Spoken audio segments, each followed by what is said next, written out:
रामकृष्ण हरी नर्मदे हर त्वदीय पाद पंकजम नमामि देवी नर्मदे। तर आपल्या इथे मा नर्मदा मैयाचे सेवक भक्त रघु महाराज आलेले आहेत, ज्यांना तुम्ही नर्मदा खंडामध्ये अन्नक्षेत्र या ठिकाणी बघितलं असेल। तर 5 वर्ष त्यांनी मिठी तलाई म्हणजे बिमलेश्वर वरून आपण नावेतून बसलो पलीकडे ज्या ठिकाणी उत्तर तटावरती उतरतो तर त्या ठिकाणी महाराजांनी गेली 5 वर्ष अन्नक्षेत्र जे आहे ते परिक्रमावासांना भोजन प्रसादीच्या सेवेमध्ये चालवलं।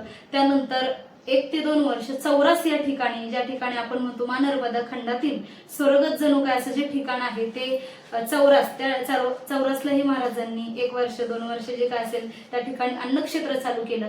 आणि शुलपाणी जंगलातही म्हटलं तरी खुंटामुडी या ठिकाणी महाराजांनी गेली 2 ते 3 वर्ष आणि आता हे 4थं वर्ष असावं या ठिकाणी अन्नक्षेत्र त्यांचं चालू आहे।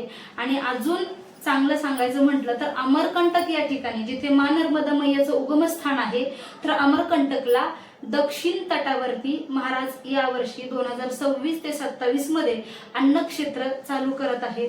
तर धावपळीमध्ये चालत असताना सहज महाराज आपल्या घरी आलेले आहेत आणि आल्यानंतर महाराजांची छान अशी भेट झालेली आहे। तर सर्वांनाही विनंती आहे, ज्यांना कोणाला अमरकंटक या ठिकाणी आता आपण डिसेंबर मध्ये अन्नक्षेत्र चालू करतोय, म्हणजे एवढं लेट तुम्ही म्हणाल का, तर परिक्रमावासी पायी परिक्रमावासी तिथे यायला थोडासा उशीर होतो।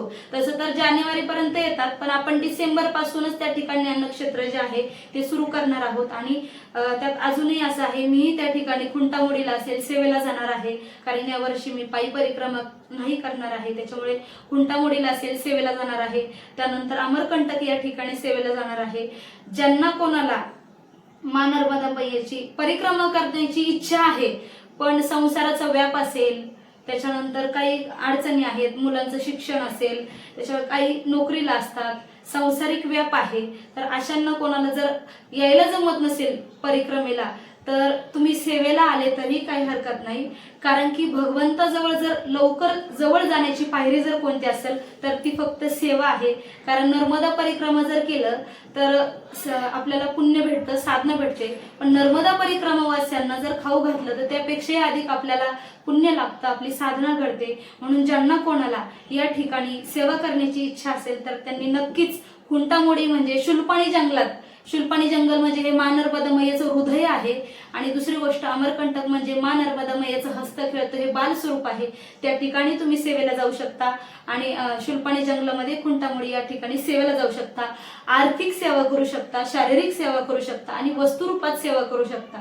वस्तुरूपात म्हणजे काय, आता शुलपाणी जंगल म्हटलं की त्या ठिकाणी थोडीशी पाण्याची टंचाई असते, मग तिथे पाणी आपल्याला भरून ठेवण्यासाठी कोणाला टाकीच्या रूपात सेवा करायची असेल तर तुम्ही टाकीच्या रूपात सेवा करू शकता। त्या ठिकाणी अन्नधान्याची सेवा, कारण आपल्या आश्रमामध्ये जर बघायला गेलं तर नर्मदा खंडामध्ये महाराष्ट्रातली किंवा असतील किंवा मध्य प्रदेशचे असतील प्रत्येक ठिकाणी भात असतो, चपाती प्रसादी असते, पण सगळ्यात जास्तीत जास्त आपल्या रघु महाराजांच्या आश्रमामध्ये अन्नक्षेत्रामध्ये सगळ्यात जास्त परिक्रमावास्यांना भाकरी खायला भेटते। आणि नर्मदा परिक्रमेमध्ये महाराष्ट्रातले आपले जे नर्मदा परिक्रमावासी असतात हे भाकरीने व्याकुळ झालेले असतात आणि सुंदर अशी भाकरी आपल्या महाराजांच्या आपल्याला आश्रमात खायला भेटते। जर कोणाला अन्नधान्याच्या रूपात जर सेवा द्यायची असेल तर त्या ठिकाणी तुम्ही देऊ शकता। कोणाला जर त्या ठिकाणी नाही येता आलं तर आर्थिक स्वरूपात केली मदत तरी ठीक, नाही केली तरी ठीक, त्याच्यानंतर तुम्ही काही वस्तू देण्याच्या रूपात सेवा करू शकता। ज्यांना कोणाला त्या ठिकाणी येऊन शारीरिक सेवा करायची असेल, महिला जर असतील तुम्ही भाकरी करू शकता, गुलाबजाम करू शकता, भाजी करू शकता। पुरुष असतील नाही काय करता आलं तुम्ही वाढूही शकता, वाढण्याचंही काम करू शकता। महिलांना काही पीठ वगैरे आणून देणं ती सेवा करू शकता। सकाळ सकाळी परिक्रमावास्यांना बालभोग चाय प्रसादी एवढी जरी सेवा केली तरी खूप। असं नाही की तुम्ही महिनाभरच सेवा करा आणि 2 महिने सेवा करा, तुमच्या संसारातले एक थोडासा जरी वाटा त्या ठिकाणी दिला, एक 15 दिवसाची सेवा असेल, 8-10 दिवसाची सेवा असेल, ज्यांना कोणाला जसं जसं जमेल त्या तुम्ही स्वरूपात सेवा करू शकता।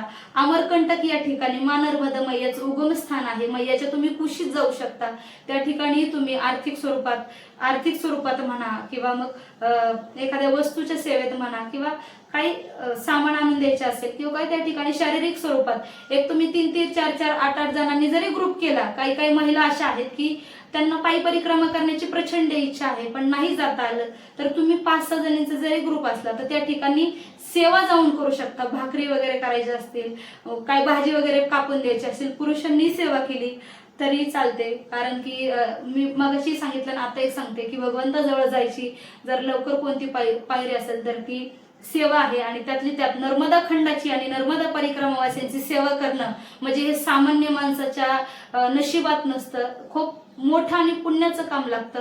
तर त्या ठिकाणी कोणाला आर्थिक स्वरूपात करायचे असेल किंवा शारीरिक स्वरूपात सेवा करायची असेल तर तुम्ही खुंटामोडी या ठिकाणी, खुंटामोडीला महाराज आपला आश्रम आता कधी सुरू होते? 25 ऑक्टोबर 25 ऑक्टोबर 2026. 25 ऑक्टोबर 2026 ला खुंटामोडी या ठिकाणी आपला आश्रम सुरू होते. खुंटामोडीला जायचं कसं, कुठून काय जाण्याचा मार्ग आहे किंवा अमरकंटकला कसं जायचं, आश्रमात तुमची राहायची सोय होईल का तुम्ही सेवेला जर गेले तर, तिथली व्यवस्था कशी असेल, महाराज आपल्याला सगळी माहिती देतील. म्हणजे जरी महाराष्ट्रातून तुम्हाला जायचं असेल तर त्या ठिकाणी तुम्ही नंदुरबार पासून आपलं खुंटामोडी आश्रम खूप जवळ आहे. त्या ठिकाणी तुम्ही एसटीने जरी गेले तरी, आपल्या घरची जरी गाडी घेऊन गेले तरी त्या ठिकाणी तुम्ही सेवा करू शकता. आता पुढील जी माहिती आहे ती महाराज देतील. आणि ज्यांना कोणाला शारीरिक स्वरूपात, आर्थिक स्वरूपात, मी असं म्हणत नाही की तुम्ही आम्हाला देणगी द्या आणि पैसे द्या, तुमच्या पैशाने आश्रम चालतं, अशातला भाग नाहीये. पण बऱ्याच जणांचा असा प्रश्न आहे की ताई आम्हाला सेवा करायची आहे. आता मला बरेच फोन येतात की ताई आम्हाला सेवा करायची, चांगला आश्रम सांगा. तर आज स्पेशल सेवा कुठे करायची याच्यावरती आपण हा व्हिडिओ बनवलेला आहे. आणि त्यात सुवर्णयोग असा आहे की रघु महाराजही आलेले आहेत. आणि त्याच्यामुळे या ठिकाणी मी हे सांगते माहिती की ज्यांना कोणाला सेवा करायची असेल तर मी खाली महाराजांचा कॉन्टॅक्ट नंबर, आता महाराज सांगतील माहिती दिल्याच्या नंतर, तर तुम्ही त्या ठिकाणी महाराज सांगा. खुंटामोडीला सेवेला येण्यासाठी आपल्याला धडगावपासून 15 किलोमीटर अंतरावरती खुंटामोडी आहे. ते शहादा यावं लागेल. शहाद्यापासून 15 किलोमीटर 75 किलोमीटर अंतरावरती खुंटामोडी आहे. तुम्हाला जर काही अडचण असल्या तर मला फोनवरती सांगायचं आहे. आणि अमरकंटकला आपण 5 डिसेंबर 2026 पासून सेवा चालू करत आहे. तर खाली महाराज तुम्हाला त्यांचा कॉन्टॅक्ट नंबर देतील. म्हणजे असतं ना, 8-10 दिवस जरी सेवेला गेले, 15 दिवस जरी सेवेला गेले, नाही तुम्हाला स्वयंपाक करता आला, झाडण्याच्या स्वरूपात सेवा करा, भाजी कापण्याच्या स्वरूपात सेवा करा, वाढण्याच्या स्वरूपात जे असेल काही सेवा करा. नाही जरी सेवेला आलं, ती फोनवरून जरी नर्मदेवर केला, काही धान्याच्या रूपात जरी दिलं तरी काही अडचण नाही. आता बऱ्याच जणांना काय प्रश्न असतो, ताई आम्ही आता काही बाहेरच्या राज्यात आहे, काही बाहेरच्या देशात आहेत, आपले महाराष्ट्रातले काही स्थायिक, ज्यांना कोणाला कंबल द्यायचे असतील, ब्लँकेट वगैरे, तेही तुम्ही त्या ठिकाणी देऊ शकता. शिल्पाणी जंगलात त्याची खूप अत्यावश्यक गरज आहे.